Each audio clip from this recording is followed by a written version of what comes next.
యువతను వాళ్ళ ఆశల్ని, ఆకాంక్షల్ని, ఆశయాల్ని మొత్తం అణిచివేస్తూ దుర్మార్గపు పరిపాలన కొనసాగిస్తున్నటువంటి తీరును ఇవాళ యావత్ ప్రజాస్వామికవాదులు, మేధావులు, భారతదేశంలోని అన్ని వర్గాలు, అన్ని పార్టీలు, కులాలకు, మతాలకు అతీతంగా ఖండించాల్సినటువంటి అవసరం ఉందని చెప్పి సందర్భంగా నేను భావిస్తూ ఉన్నాను.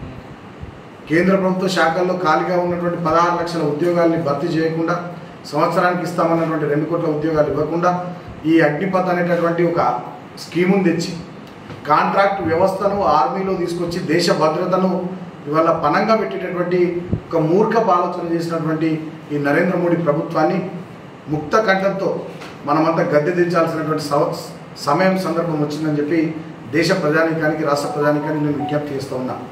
ప్రధాని అదాని సంపద పెంచే పనిలో బిజీగా ఉంటూ ప్రపంచ టూర్లు చేస్తూ ఇవాళ భారతదేశంలోని సంపదను మానిటైజేషన్ పైప్ లైన్ పేరు మీద, ఇతరత్ర పథకాల పేర్ల మీద అదానికి దేశ సంపదను కట్టబెడుతూ అదాని సేవలో తరిస్తున్నటువంటి మన ప్రధాని నరేంద్ర మోడీ దేశంలోని నిరుద్యోగ యువత గొంతు నొక్కుతూ వాళ్ళ ఆకాంక్షలను, ఆశయాలను మొత్తం అణిచివేస్తున్నటువంటి తీరు చాలా దుర్మార్గం.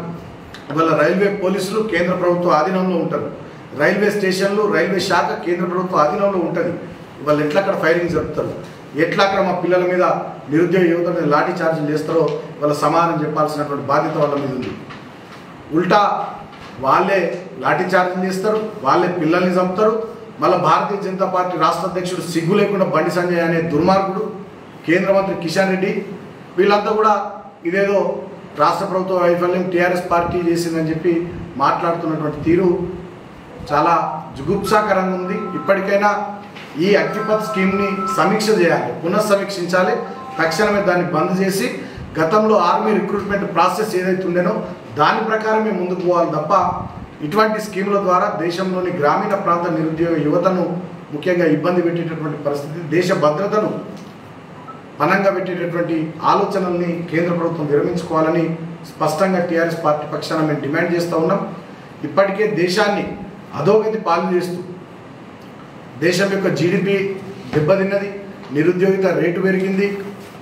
అదేవిధంగా దేశంలో 100 లక్షల కోట్ల అప్పులు చేసినటువంటి ప్రభుత్వం, స్వాతంత్రం వచ్చిన తర్వాత ఈ స్థాయిలో అప్పులు చేసినటువంటి ప్రభుత్వం లేదు. హంగర్ ఇండెక్స్లో అట్టడుగు స్థానానికి పడిపోయినాం, మానవ హక్కుల విషయంలో అట్టడుగు స్థానానికి పడిపోయినాం, మీడియా స్వేచ్ఛ విషయంలో ఎక్కడికో దిగజారిపోయింది దేశం.